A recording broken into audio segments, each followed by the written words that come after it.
Hello, everybody. My name is Tyler Russo, and this is the KO podcast, and I am joined again by Bellator Featherweight Kai Kamaka for the second time. We had an interview a couple months ago, but a lot has changed. So, Kai, how have you been since the last time we talked? Been good, been good. Just been doing the same old thing, uh, staying active, staying on training. So that's pretty much all I do, anyways. And also a little bit before we started recording, you were talking about training with your cousin Ray Cooper, again, multi-time PFL champ. Just kind of talk about how that experience is with your cousin. Um, it's good. It's what's that called? It's truthful. It's still well rounded. What you see of him is like only a glimpse of um his skill set and um he's good at everything. And when I on that, he gives me a lot of confidence just from being around a two-time world champion. Um, yeah, it's good. And will he be in your corner for your next fight? Yeah, that's the plan. That's the plan. Yeah, that's great. That's great. So during this time, you've had a little bit of time off with fighting. Unfortunately, your other fight didn't end up really materializing. So what have you been kind of working on the most in your game without giving away any game plan?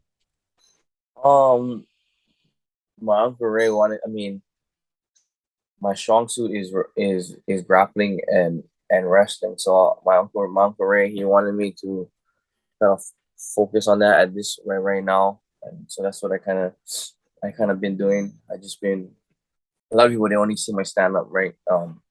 And I wrestled in college, and I did that, and grappling is my strong suit. So I just kind of focused on that for a long bit of time during this time off. Yeah, and talk about your Bellator 289 matchup. It's against Kevin Boeheim. So I know the fight, you just kind of got word that it's all ready to go. Have you started, like game planning, or are you just kind of focusing on your skills? Just kind of focusing on my skills so that I feel like how I have the ability to put the fight wherever I want to. In any fight, like I have the capabilities of keeping it where I want it. Granted, every opponent has their her weak strengths and weaknesses, but I feel like with my strengths and weaknesses, I can I can keep the fight wherever I want it to. Sometimes that's not a good thing though, because then you end up fighting with your ego sometimes, and that's the thing I'm working on too. Exactly. And now with this Bellator 289 card, it's pretty stacked. So I just wanted to kind of get your opinion on the main event. It's Sabatello and Stotts. And the I mean it's stacked. There's a women's flyweight championship fight on that card, and there's another bantamweight Grand Prix fight on that card. So I mean, what do you think about this main event with Stotts and Sabatello? Um, well, Stotts is my good friend, so I gotta go with Stotts. I've trained with him. I trained him for my last fight. Yeah, my last fight I trained with him, um, in Vegas, the whole camp, pretty much. And then but yeah, Rafian. I'm just my good friend. So, and I think he's more well rounded than Danny Sabatello. Too athletic. And he's a two-time national champion. Nebraska Carney. So I actually met him. He's in Nebraska. Um, so I think he's too well rounded, too and too athletic. And what were your some of the things you took away with training with Stotts? Because like you said, he's really athletic and well rounded. So I'm sure you could Um, take away some stuff from him. yeah, just believing one. Some I kind of look deeper in things, than from what it is like for the technique. I've trained him a long time. I knew him since like 2000 14, 15. So I always knew of Rafian. We trained together in Nebraska, lived for a little bit, but just trusting your athleticism, letting your instincts kick in when they need to, and that's really what I take from Rafael is he just trusts his athleticism in certain spots, and it's obviously paid off. That's great. And what do you think of this women's flyweight title bout? Liz Carmouche taking on Julia Vasquez. Obviously, I don't know if you watched their fight, but there was a little controversy in the stoppage of it. But I mean, who do you think really comes out on top? Shoot, kind of hard to say. I mean, the I didn't really see the fight the last time, but I heard enough, and then I seen the finish. So it's hard to say, obviously, because Juliana was stuck in that position, and it wasn't the craziest finish. Um, Bearing the severity of the punches. Um, and then Juliana, obviously the champion. So it's gonna be hard to say. I think I'll lean more towards Juliana just because she was winning from majority of the fight. So hmm And now this is, I believe, your second time fighting at Mohegan Sun. So, is there anything that is like that you like about the venue, or is it just kind of like another day at the office for you? um, so I don't know. There's I guess there's just one. I like the experience at Mohegan Sun. A lot of these Bellator guys don't like it, but for coming from Hawaii, we like that. I like that experience of leaving home, going far away, and yeah, competing in front of the world. So best in the fighting some guys at high level, best in the world, and then fighting um anywhere in the world. I mean, it's things you cannot things I only imagine of doing. So I enjoyed the experience there, and they got a lot of food varieties. So Yeah, so they many have they things. have a very good buffet. I know Not for nice. I didn't get the buffet, but nice nice hotel, and then big casino. So I mean, eye appealing, just far. So but so that I like that I like traveling far, even on the regional. So I like traveling far to like nowhere just to get in a fight. The hmm cool concept. hmm And I know it's a little far from home, but is any family members going to be in the audience for your fight? Um, I'm not too sure right now. I mean, we just the fight. What it was like Thursday, Friday. So Yeah, yeah. Fresh I news. didn't. I didn't really even tell everybody on my in my family, in my team. hmm Just because it was so fresh, and then my baby came like a week before. So if I ran across them, or if they're part of like my team on a day-to-day basis, then they found out. So, but hmm other than that, I wasn't really hmm pushing the issue. hmm And if you could just talk a little bit about like because when you have multiple children, and as you just said, you just had a new one. What is it like kind of fighting and like knowing that you have kind of children at home? Because it's kind of been it always gets brought up a little bit, like when Usman got knocked out. His daughter was crying in the audience. Like, I just kind of, as a father, I just kind of want your opinion, like about the fighters bringing their small children to like fights. Um, they only been to actually, they only been to one fight. Actually, my girl's been to a few, but then one that the one that they remember the most was the last one, obviously. And then my son has been to Connecticut, and he went like the at 1 years old, and then he came to the last one in Hawaii. But I mean, I don't know. I think it's more nerve. It just depends. It just depends because I know my one daughter, she's 6 years old, so she's like kind of fully aware of everything that's going on. And then my other one is like 4. She's like rascal crazy, and my other one, the boy is like 2 years old. So, or he's gonna be 2 tomorrow.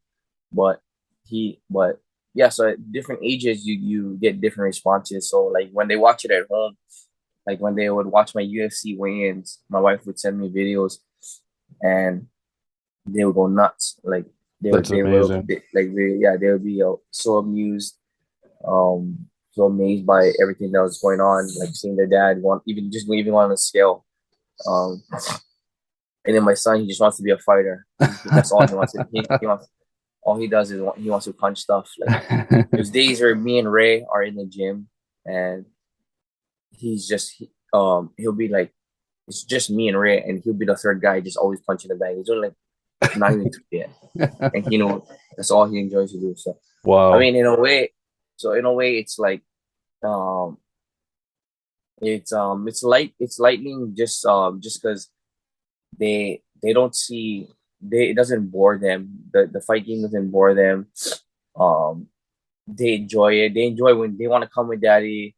Um, they just want to leave the house when I go train. Like they wanna come. They'll watch. They'll sit on the side. They want to just sit on the side.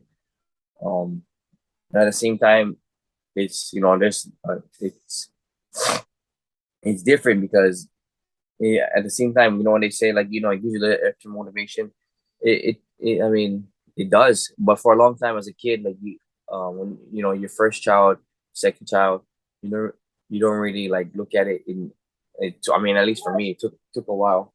Um, and then when I mean now I'm on my fourth kid, right? And it's like it's just or you mature way faster, and by the day, and you look at it like man they with the things that they say, they recognize everything. So it is more motivating in um to get up and make sure you put in that work. Yeah, I mean, like it just much like when you saw those videos of them being so excited at the weigh-in, it must have just like made your day.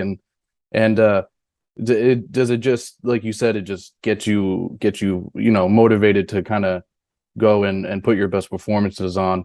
Yeah, Well, and yeah, I mean even with my best performances, now it even motivates me to make changes, like getting this close, like in all these fights, or for whatever reason they're going in the weirdest way. I gotta change that. And it's like people might think like just um, oh, it's just close fights, and by looking at my kids, like man, I gotta change that. Like, can't doesn't have to be that close. I'm in control of that. And then that's something that they don't even know it, but they help me. Like I gotta seize these opportunities, seize these moments, seize these fights. So it's definitely when kids come into your life, it just changes everything. It just changes your personal life, your professional life. Um, I mean, like you said, it's so great that your son comes with you or wants to come with you to training because sometimes fighters they have to kind of isolate themselves from their families. But I'm sure for you, like it's really reassuring and just a good vibe to have when you have your son around. my kids rather come with me to training than stay at home with their mom. Um, That's great. that's I mean, just that's and then they they they know what to do when they get to the gym. They just sit down. Um, and yeah, some people might think about it as like they gotta isolate themselves. I don't see it that way because, or for me, my whole family, like my cousin Ray got 6 kids. I got 4 kids. We grew up like that. Like yeah. we grew up exactly like that. Like um, my cousin Ray is one of 6 kids. Our family has like 21 grandkids amongst like amongst like 4 kids. So um, we were always in the gym. This is how I grew up. This is how I learned that what that I wanted to do this. Um, and I even went to college, and I told so it's not even. I mean, some people are like, oh yeah, I gotta isolate themselves and their kids, or it makes them too soft.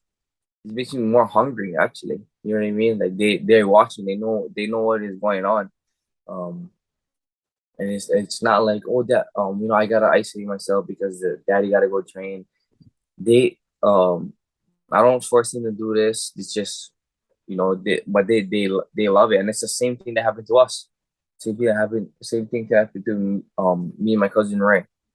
We grew up in a family like this, so I mean, I when I hear you guys say that, I'm just like I kind of have. I mean, hey, whatever you guys do, you. But I mean, that's not me. That's not the way. That's not how I was brought up, and then that's not how I'm gonna raise my kid. I'm not gonna hide like, oh, I'm a fighter and I can't show my kids this, or I don't know. It's kind of ridiculous. It's too much Mm-hmm. work. Mm-hmm. And over the weekend, I mean, obviously there was some MMA with UFC, but I mean there was a lot of boxing. And did you get to watch any of the fights? Yeah.